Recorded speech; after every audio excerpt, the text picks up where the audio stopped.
Let's take an example for Sjf algorithm, which means shortest job first. So as we all know, shortest job first ಅಲ್ಲಿ ಏನಾಗುತ್ತೆ ಅಂತ ಹೇಳಿದ್ರೆ ಯಾವ ಪ್ರಾಸೆಸ್ಸಿನ burst time ಕಡಿಮೆ ಇದೆ ಅಲ್ವಾ ಅದನ್ನು ಫಸ್ಟ್ ಪಿಕಪ್ ಮಾಡ್ತೀವಿ ಎಕ್ಸಿಕ್ಯೂಷನಿಗೆ. Okay, so this is the problem. I will read out the problem statement. So it says consider the following set of processes with the length of CPU burst time given in milliseconds. Process ಮತ್ತು burst time ಅದರ related burst time ಕೊಟ್ಟಿದ್ದಾರೆ. So for process P0 it is 3 milliseconds, P1 6, P2 4, P3 5, P4 2. Okay, then the question continues. The processes are assumed to have arrived in the order P0, P1, P2, P3, P4 in the order and all at time 0. Okay, all have arrived at time 0.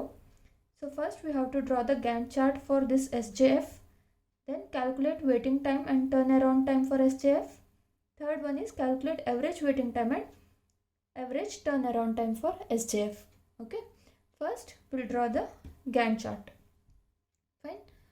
So yeah,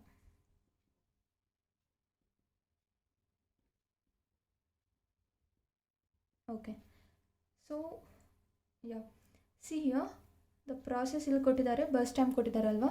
as per Sjf ನಾವು ನಾನ್ ಪ್ರಿಯಂಪ್ಟಿವ್ Sjf ಬಗ್ಗೆ ಮಾತಾಡ್ತಿದ್ದೀವಿ ಮತ್ತು ಅದೇ ಪ್ರಕಾರ ನಾನ್ ಪ್ರಿಯಂಪ್ಟಿವಲ್ಲಿ calculate ಮಾಡ್ತಿದ್ದೀವಿ. So ಈ ನಾನ್ ಪ್ರಿಯಂಪ್ಟಿವ್ ಅಂತ ಹೇಳಿದವಾಗ as we all know, ನಾನ್ ಪ್ರಿಯಂಪ್ಟಿವ್ ಅಂತ ಹೇಳಿದರೆ ಒಂದು ಪ್ರಾಸೆಸ್ಸಿಗೆ CPU ಕೊಟ್ಟಿದ ನಂತರ ಅದು ಎಂಟೈರ್ ಆಗಿ ಎಕ್ಸಿಕ್ಯೂಷನ್ ಆಗುತ್ತೆ, ಮಧ್ಯದಲ್ಲಿ ಅದಕ್ಕೆ ಸ್ಟಾಪ್ ಮಾಡುವಾಗೆ ಇಲ್ಲ. Okay, that is your non-preemptive. Preemption ಅಂತ ಹೇಳಿದ್ರೆ the process you can stop in between, that is preemption. Okay, so ಇಲ್ಲಿ ಮತ್ತೊಂದೇನು ಇಂಪಾರ್ಟೆಂಟ್ ಥಿಂಗ್ ಅಂತ ಹೇಳಿದರೆ this one all have arrived at time 0. Arrival time ಬೇರೆ ಬೇರೆ ಇಲ್ಲ ಪ್ರಾಸೆಸ್ಸಿಗೆ. ಸೊ ಎಲ್ಲ 5 ಪ್ರಾಸೆಸ್ ನಿಮಗೆ ಟೈಮ್ 0 ಎಲ್ಲದೂ ಬಂದು ರೆಡಿ ಕ್ಯೂದಲ್ಲಿ ಕೂತ್ಕೊಂಡಿವೆ. So it is the meaning. ಆಯಿತಾ? Then let's draw the Gantt chart. ಸೊ ಈ ಕೊಟ್ಟಿರೋ ಪ್ರಾಸೆಸ್ ಮತ್ತು ಬರ್ಸ್ಟ್ ಟೈಮಲ್ಲಿ Sjf ಅಪ್ಲೈ ಮಾಡಬೇಕಾದ್ರೆ ಬರ್ಸ್ಟ್ ಟೈಮ್ ಯಾವ ಪ್ರಾಸೆಸ್ಸಿಂದು ತುಂಬ ಕಡಿಮೆ ಇದೆ ಅಲ್ವಾ ಅದನ್ನು ಫಸ್ಟ್ ಪಿಕಪ್ ಮಾಡಬೇಕು. ಇಲ್ಲಿ ಈ ಆರ್ಡರ್ ಏನಿದೆ ಅಲ್ವಾ ಅದು ಪಿಕ್ಚರಲ್ಲಿ ಬರೋದಿಲ್ಲ. ಸೊ ಈ ಕ್ವೆಶನ್ ನಾನು ನಿಮ್ಮದು ಓಲ್ಡ್ ಕ್ವೆಶನ್ ಪೇಪರಿಂದ ತೆಗೆದಿದ್ದು. So the question was a combination of FCFS and Sjf. So I have just taken the question. Right, so Sjf alli we'll see now. Wherever the burst time is less, take that process first. So burst time yav process kadme ide, it is P4, right? So Gantt chart alli P4 anna first haakbeku. Okay, let me draw the Gantt chart. Okay, draw this properly. Okay, fine. So at 0, as the burst time of P4 is less, it is less among all the other process. So first ನಾವು P4 ಅನ್ನು Gantt chart ಅಲ್ಲಿ ಹಾಕ್ತೀವಿ and it is only for 2 milliseconds, right? This is done.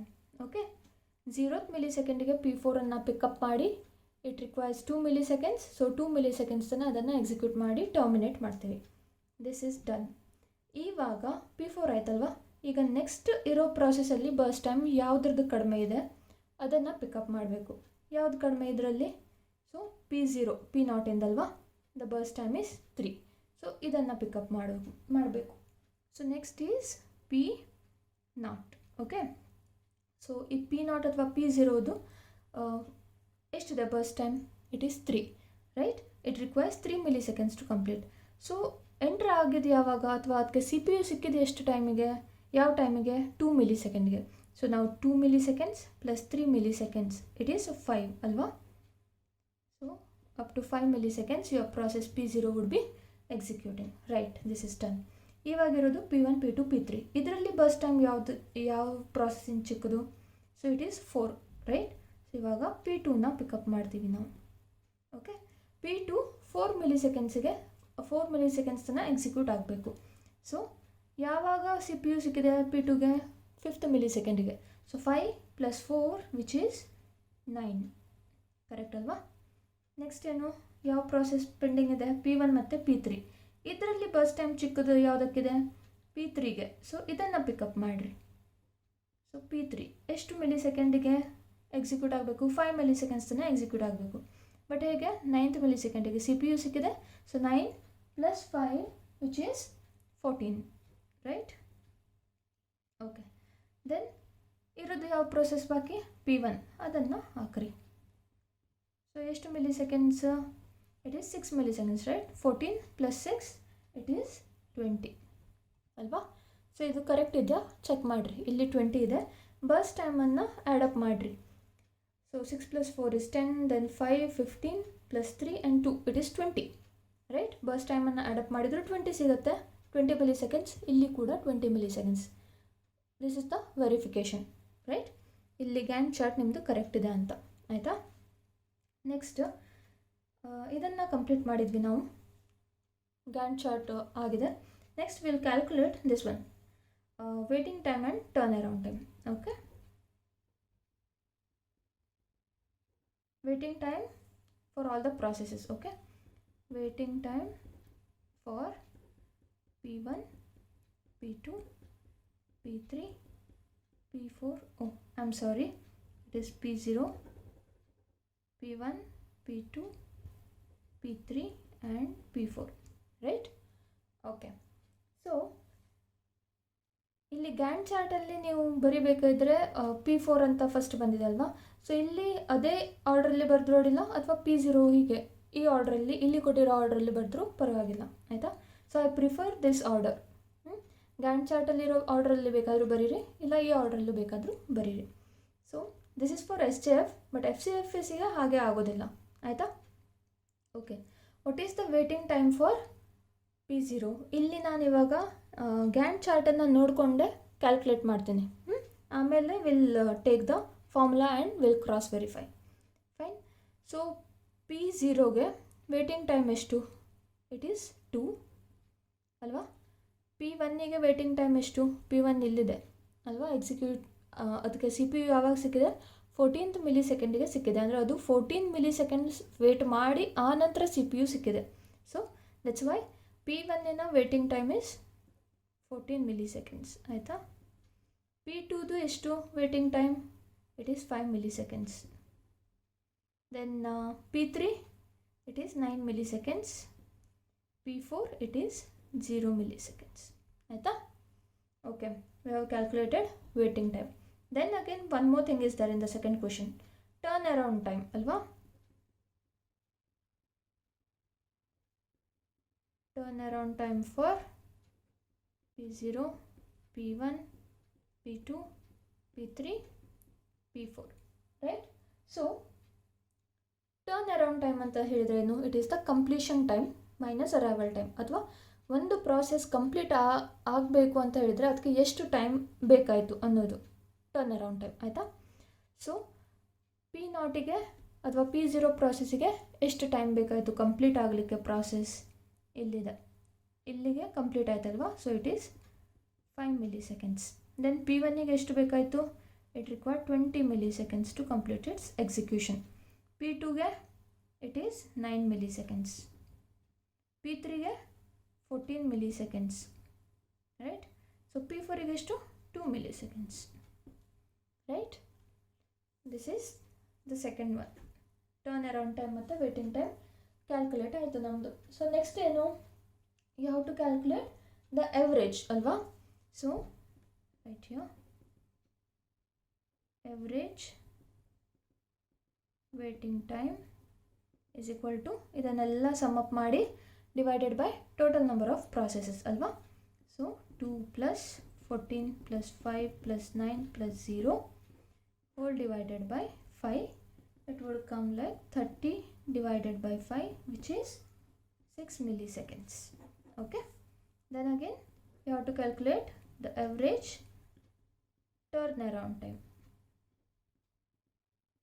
Illi the process in the 5 + 20 + 9 + 14 + 2 whole divided by 5. So which is like 50 divided by 5. It is 10 milliseconds. Correct? You have calculated average waiting time and average turnaround time as well. Okay, so this is your SJF. What you have to do, question ಅಲ್ಲಿ process ಮತ್ತು bus ಟೈಮನ್ನು ಕೊಟ್ಟಿರ್ತಾರೆ.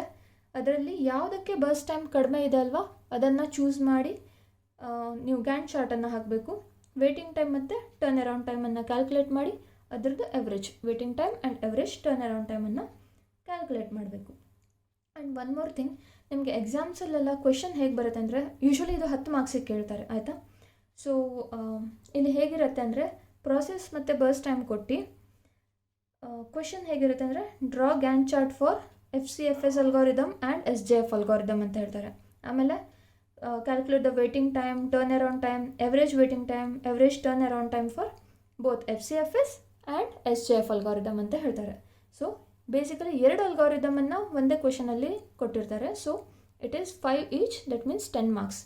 Okay, and one more thing in the shortest job first algorithm is bus ಟೈಮಿಗೆ. ಈಗ suppose ಆಯಿತಾ, ಯಾವುದಾದ್ರೂ 2 ಪ್ರಾಸೆಸ್ಸಿನ bus time same ಇದೆ ಅಂತ ತಿಳ್ಕೊಳ್ಳಿ. ಸಪೋಸ್ ಇಲ್ಲಿ 3, 3, 4, 5, 2 ಇದೆ ಅಂತ ತಿಳ್ಕೊಳ್ಳಿ. ಆವಾಗ ಏನು ಮಾಡಬೇಕಂದ್ರೆ, ವಿಚ್ ಇಸ್ ಈಸಿ ರೈಟ್, 3, 3, 4, 5, 2 ಅಂತ ಕೊಟ್ಟಾಗ 2 ವಿಚ್ ಈಸ್ ಲೆಸ್ ಅದನ್ನು ಫಸ್ಟ್ ಹಾಕ್ತೀರಾ ಗ್ಯಾಂಟ್ ಚಾರ್ಟಲ್ಲಿ. ಈಗ P0 ಮತ್ತು P1 ಬಸ್ ಟೈಮ್ 3, 3 ಇದೆ ಅಲ್ವಾ. ಸೊ ಆವಾಗ ಯಾವುದು ಪ್ರಾಸೆಸನ್ನು ತಗೊಳ್ತೀರಾ ಎಕ್ಸಿಕ್ಯೂಷನಿಗೆ.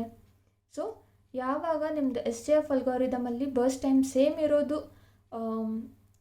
ಈ ಥರ ಪ್ರಾಸೆಸ್ ಅಥವಾ ಏನೋ ಬಸ್ ಟೈಮ್ ಸೇಮ್ ಇರೋ ಪ್ರಾಸೆಸನ್ನು ಕ್ವೆಶನಲ್ಲಿ ಕೊಟ್ಟರೆ FCFS ಅಲ್ಗಾರಿದಮನ್ನು ಯೂಸ್ ಮಾಡಿ ಟು ಬ್ರೇಕ್ ದ ಟೈ ಆಯಿತಾ. So I take that okay, let me take that example and show you how it works. Okay, so ನೀವು ಏನು ಮಾಡಿ ಅಂದರೆ, ನಾನಿಲ್ಲಿ ಗ್ಯಾಂಟ್ ಚಾರ್ಟ್ ನೋಡಿ ವೇಟಿಂಗ್ ಟೈಮ್ ಮತ್ತು ಟರ್ನ್ ಅರೌಂಡ್ ಟೈಮ್ ಎಲ್ಲ ಕ್ಯಾಲ್ಕುಲೇಟ್ ಮಾಡಿದ್ದೇನೆ ಅಲ್ವಾ. ಇದಕ್ಕೇ ನೀವು ಫಾರ್ಮುಲಾ ಹಾಕಿ ಚೆಕ್ ಮಾಡಿ ಕರೆಕ್ಟ್ ಬರುತ್ತಾ ಆನ್ಸರು ಇಲ್ಲ ಅಂತ ಆಯಿತಾ. I take one more example for SJF right. So so question same ಇರುತ್ತೆ. You have to consider the following process with this burst time in milliseconds. Then again you have to draw the Gantt chart, waiting time, average waiting time, turn around time ಮತ್ತು average turnaround ಟೈಮನ್ನು calculate ಮಾಡಬೇಕು ಆಯಿತಾ. So the process okay, yeah, process it is P0, P1, P2, P3, bus time 3, 3, 2, 1 right. SJF algorithm use ಮಾಡಿ ನಾವು Gantt chart ಎಲ್ಲ ಹಾಕಬೇಕು ಇದಕ್ಕೆ. So first one is Gantt chart right. Gantt chart ಅನ್ನು ಹೇಗೆ ಡ್ರಾ ಮಾಡೋದು. So okay, we have assumed that all have arrived at time 0. okay, the arrival time for all the process is 0. So 0ದಿಂದ start ಆಗುತ್ತೆ. SJF ಪ್ರಕಾರ ಯಾರಿಗೆ ಯಾವ ಪ್ರಾಸೆಸ್ಸಿಗೆ bus time ಚಿಕ್ಕದಿದೆ ಅಲ್ವಾ ಅದನ್ನು ಫಸ್ಟು ಯೂಸ್ ಮಾಡಬೇಕು. ಸೊ ನಮ್ಮ ಕೇಸಲ್ಲಿ it is P3 right. So P3ನ ಫಸ್ಟ್ ಹಾಕ್ತೇನೆ. It executes only for 1 millisecond ಆಯಿತಾ. It is 1 here, this is done. ಈಗ P0, P1, P2ದಲ್ಲಿ ನೆಕ್ಸ್ಟ್ ಯಾವುದ್ರದ್ದು ಬಸ್ ಟೈಮ್ ಕಡಿಮೆ ಇದೆ, ಇಟ್ ಈಸ್ P2 ಅಲ್ವಾ. So I'll write P2 and it has to execute for 2 milliseconds. So 1 plus 2, this 1 plus 2 is 3. Fine. ಇವಾಗ okay, this is done. ಇವಾಗ P0 ಮತ್ತು P1 ಇದೆ, but ಎರಡರದ್ದು ಬಸ್ ಟೈಮ್ ಏನಿದೆಲ್ಲ same ಇದೆ. ಸೊ ಈ ಥರ ಸಿಚುವೇಶನ್ ಇದ್ದಾಗ ನಾವು FCFS ಅಲ್ಗಾರಿದಮನ್ನು ಅಪ್ಲೈ ಮಾಡಬೇಕಾಗುತ್ತೆ. So first come first serve ಆಯಿತಾ. So we have assume that the process have arrived in the order this one P0, P1, P2, P3 and all at time 0. So FCFS ಅನ್ನು ಇಲ್ಲಿ ಹಾಕಿದಾಗ ಯಾವ process first ಬಂದಿದೆ ನಮ್ಮದು, it is P0. ಅದಕ್ಕೋಸ್ಕರ P0 ಅನ್ನು ಹಾಕ್ತೀವಿ. So it executes for 3 milli seconds right. It is 3 plus 3, it is 6 and the last remaining one is P1 and it has to execute for 3 milliseconds. 6 plus 3, it is 9. Correct ಇದೆಯಾ check ಮಾಡಿ. ಇಲ್ಲಿ 9 ಬಂದಿದೆ ಅಲ್ವಾ, ಇದನ್ನು add up ಮಾಡಿ. So this is also 9 ಅಲ್ವಾ. Again Gantt chart ಇಲ್ಲಿ ನೋಡಿದವಾಗ ಈ ಬಾಕ್ಸಸ್ ಎಲ್ಲ ಈಕ್ವಲ್ ಲೆಂತ್ ಏನಂತ ಕಾಣಿಸುತ್ತೆ. ಸೊ ನೀವು ಹಾಕಬೇಕಾದ್ರೆ ಕರೆಕ್ಟಾಗಿ ಹಾಕಿ. ಮಿಲಿ ಸೆಕೆಂಡ್ಸ್ ಏನಿದೆ ಅಲ್ವಾ ಡಿಫ್ರೆನ್ಷಿಯೇಟ್ ಮಾಡಲಿಕ್ಕೆ ಆಗಲಿ. ಓಕೆ, ಇಲ್ಲಿ ಸ್ವಲ್ಪ ಕಷ್ಟ ಆಗ್ತದೆ ಡಿಫ್ರೆನ್ಷಿಯೇಟ್ ಮಾಡೋದು. ಓಕೆನಾ. So we have done with this. Next we have to calculate the waiting time, right? So waiting time for P0, P1, P2, P3. What is the waiting time for P0 illi? So it is 3 milliseconds. P1 waiting time is 2. Idu. P2 it is 1 millisecond and P3 it is 0 millisecond, right? Then we'll find out the turnaround time. Turnaround time for P0, P1, P2, P3, right? What is the turnaround time for P0? Yavag complete aitu P0? 6 millisecond ige. P1 yavag complete aitu? 9 millisecond ige. P2 3 millisecond ige. Matte P3 1 millisecond ige complete aitu. So this is the waiting time and the turnaround time. The third one is average waiting time and average turnaround time. You full agi bariri. I'm using here short forms. Okay. So now waiting time is 3 plus 6 plus 1 plus 0 by 4. It is 10 by 4, which means 2.5 milliseconds. Then average turnaround time is 6 plus 9 plus 3 plus 1, which is divided by 4. That means 19 by 4, which is 4.75 milliseconds, right? This is how you have to calculate the SJF whenever you have this problem, whenever the burst time is same, right? So we'll for this one we'll see if the whatever we have calculated is right or wrong using the formula. So first ige turn around time anna calculate madbekalva. So turn around time formula enittu? Completion time minus arrival time alva. Okay. So P0 completion time is to P0 ದು 6 millisecond. ಎಲ್ಲ process ಇಂದು arrival time 0 ಅಂತ ಹೇಳಿದ್ವಿ. So 6 minus 0 is 6, which is right. P1 ನೋಡೋಣ. Completion time is 9 minus 0, which is 9 milliseconds. P2 completion time is 3 minus arrival time is 0. 3 minus 0 is 3. Then P3 completion time is 1. 1 minus 0 is 1. So our turnaround time according to the formula is correct. So waiting time is equal to turnaround time minus burst time, right? Let us check this one. So turnaround time for P0 is 6 minus burst time of P0 is 3. 6 minus 3 is 3, which is correct. Then P1 turnaround time is 9 millisecond. 9 minus burst time, which is 3. It is 6 milliseconds.